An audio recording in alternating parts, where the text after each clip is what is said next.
Hey guys, what's up? It's the Culture Detective here, investigating your favorite movies, and today I'm going to do another triple movie review where I review movies from the 40s and the 50s in the USA. And again, I'm doing this because of college. Not that it is mandatory for me to review these movies, but it is compulsory for us students who took this course to watch these movies and discuss about these movies and do exams involving these movies. So I'll be talking about these movies anyways because I watched them. Alright, it's the lighting is kind of weird, but the world outside is really bright for some reason. Alright, um, this is better. The first movie I'm.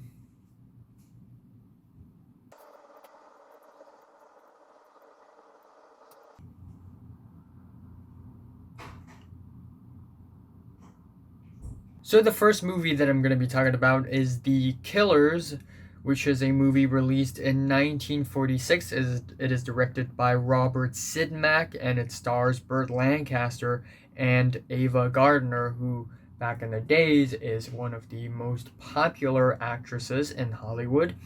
And the story is essentially about a man who's known as the Swede, and we don't know anything about him.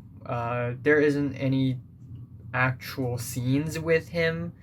It's all told in flashbacks where we have the actual main character of the story who is sort of an investigator, and he sort of goes around and asks people to talk about this Swede guy, and through rumors and hearsays and all that stuff, he sort of formulates a story trying to explain why were there assassins trying to kill Pete, the Swede, and actually succeeding. And first of all, I really enjoy the first 14 minutes of the movie. I think it is fantabulous. The way the two assassins show up in the middle of the night in the streets. They go into not a restaurant. It's like one of those old school, like 50s American small restaurant things. They went into one of those and they ordered the food and they quarreled with the guy at the counter a little bit, and then they pulled out their guns. And as an audience member, I'm just left there wondering, like, what's going to happen next? What are they actually doing? What are their motives? What do they actually want? And yeah, it's really interesting, and that's mainly because the opening scene isn't even written by the screenwriter of the movie, but is more like adapted from a short story written by the legendary Ernest Hemingway. Thus, there is a lot of suspense and tension, and in that opening scene as well, the two assassins revealed that they wanted to look for the Swede and want to kill the Swede. And one of the customers in that restaurant was like, "Oh my God, they're gonna kill the Swede, and I'm the Swede's friend. I gotta tell him." So that guy ran all the way to the Swede's home. And that opening sequence where he runs feels kind of cinematic for a movie from the 40s. He runs up to the Swede's home. The Swede was on his bed, and he's like, "Whatever, man. Just let them kill me. That I'm done, man." And that's basically the opening scene, and it's pretty good. I also really like the robbery scene, which is actually in the flashbacks where the Swede and a few other criminals decided to rob a factory, and they rush in there, and I think they used a crane for this shot, which is really ahead of its time. It's in the 40s. They used a crane or something. That's crazy. However, the movie overall just isn't really that entertaining. At the end of the day, it's still a bit of a murder mystery. I mean, the main character unraveled a criminal story at the end of the day, and it's not like the Swede's character is that interesting or anything. He's not evil. Neither is he like a upstanding citizen or something. He just did some crimes and he regrets it, and now he's like, okay, I guess I have to die now. That's basically it. It's nothing all that deep or philosophical. A lot of people hype this movie up like it's some crazy deep thing, but it's not. It's still kind of entertaining, and yeah, yeah, that's pretty much just it. There are some scenes that have quite a bit of suspense that I like, but overall, I just find this movie okay, not that memorable. Kind of feeling a strong 7 on this thing. Yeah, strong 7 out of 10. The second movie I saw is Out of the Past, released in the year 1947. It is directed by Jacques Tourneur, and it stars Robert Mitchum as the main character, whose name is Jeff Bailey, but also Markham, but uh, colloquially known as Jeff. And essentially, it is a really, really convoluted, complicated story about how 3 years ago, Jeff works with a really greedy, evil guy called Joe, and Joe wants Jeff to hunt down this woman and sort of return this woman to Joe, but Jeff decided to betray Joe and live a romantic life with this woman. And then this woman left because it's too dangerous. And then 3 years later, back to the present day, a bunch of things happened where he had to work for Joe again to hunt down this other guy in another city. And to hunt down this other guy, you need to look for this other guy's like secretary or something. And then there's another person who's somehow involved and who somehow knows something about it. And then this guy, but actually Joe didn't plan to kill this guy. Joe actually planned to kill this guy, but then frame Jeff for it. So Jeff supposedly should have been the victim because the woman earlier on 3 years ago suddenly showed up out of nowhere, and she's somehow involved and she's working for Joe again. But at the end, she decides to betray Joe. And then there's this other guy who's also working for Joe, and he's secretly against Jeff, but also against the woman, but the woman is also against Jeff. It's extremely, extremely complicated. Like towards the end of the movie, like in the not at the last act, but in the second last act, where there are a bunch of characters, like I was actually kind of confused. That being said, though, I like that there are a lot of big sets and a lot of locations in the movie. This movie features Mexico, which is really refreshing for an American movie from the 40s. And also this movie has a lot of double crossing, betrayals and all that. And it sort of makes the story put the emphasis on betrayals rather than the crimes itself, which is pretty interesting. So the story actually shows a tad bit of moral ambiguity. Even though it doesn't explore moral ambiguity that deeply or anything, at least there is that.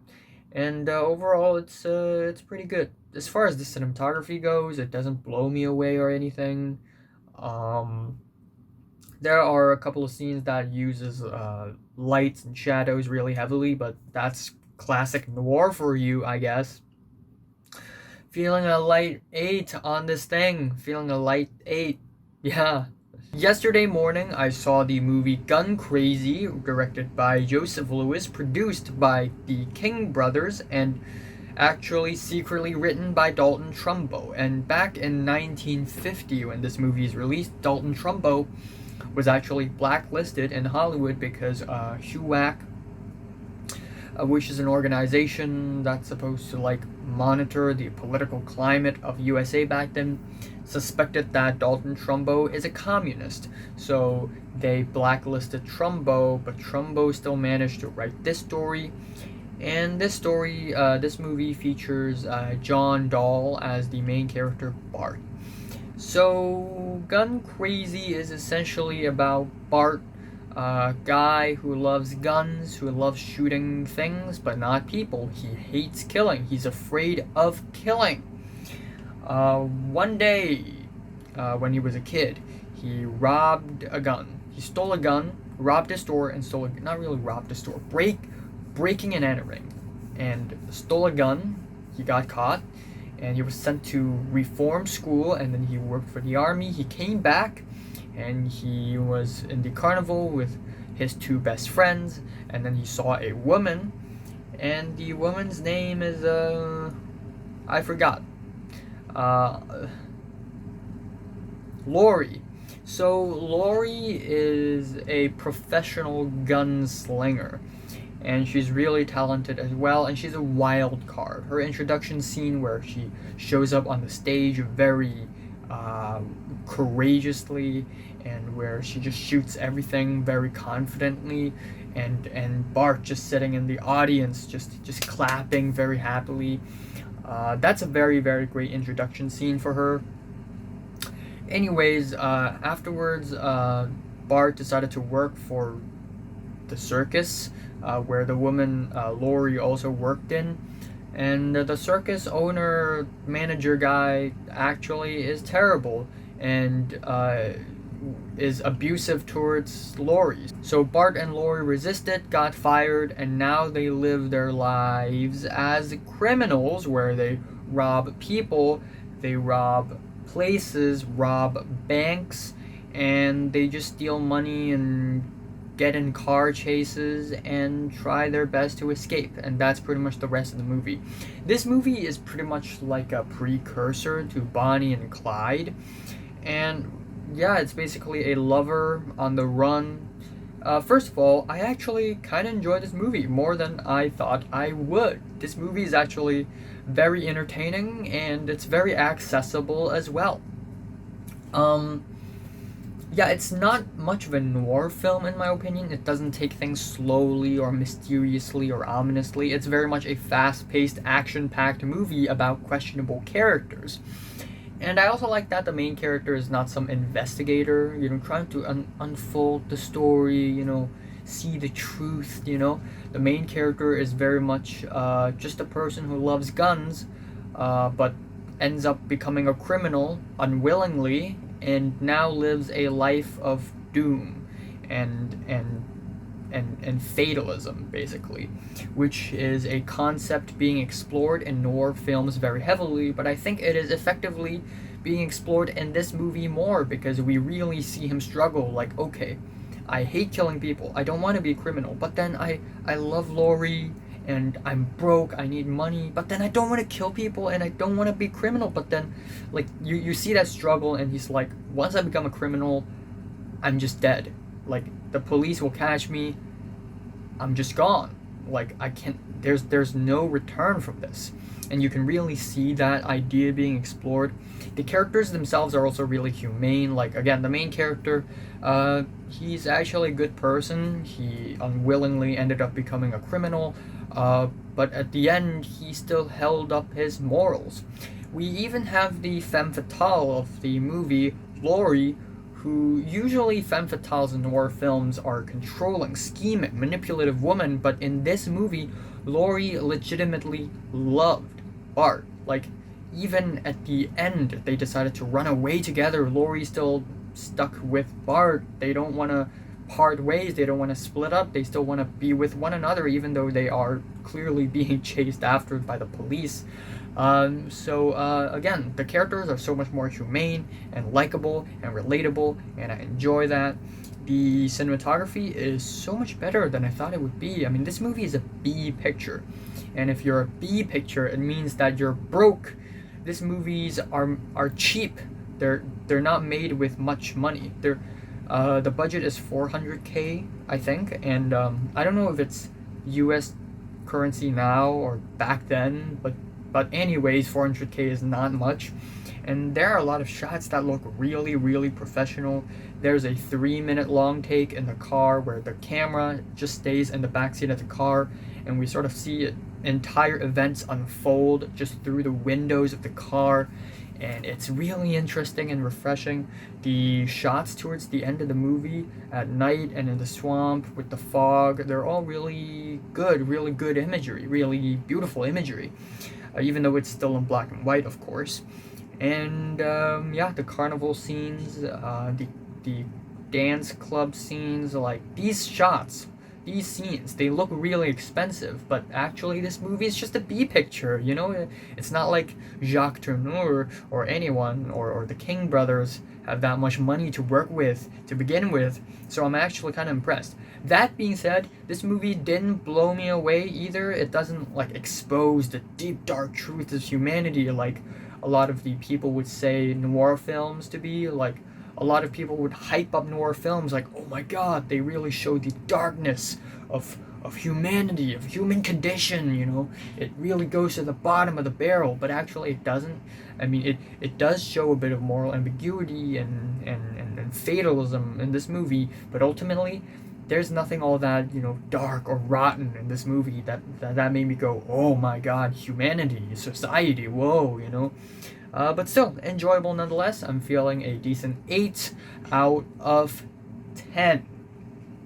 That being said, after watching 6 noir films from the 40s and 1950, that made me appreciate the TV show True Detective even more. I mean, when it comes to production, True Detective isn't noir at all, but when you look at the story, True Detective is as noir as it gets, and it explores themes of fatalism and existentialism and nihilism and cynicism so much better than these more noir films, which are more focused on the narrative. While True Detective still has a narrative, it also has a morally ambiguous characters who are struggling in different ways, and in a way it makes them more humane.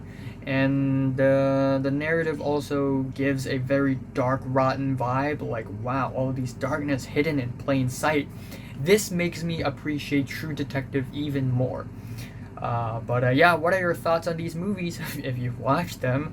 From 1 to 10, would you rate them? Like if you like them, hate if you hate them, and subscribe if you want more. And thanks for watching. I will maybe watch The New Mutants. Yeah. And Star Wars Episode 3. The prequel, of course. Maybe I'll watch a special movie by the end of this month. Nobody knows. And recommend an anime movie for me, you know?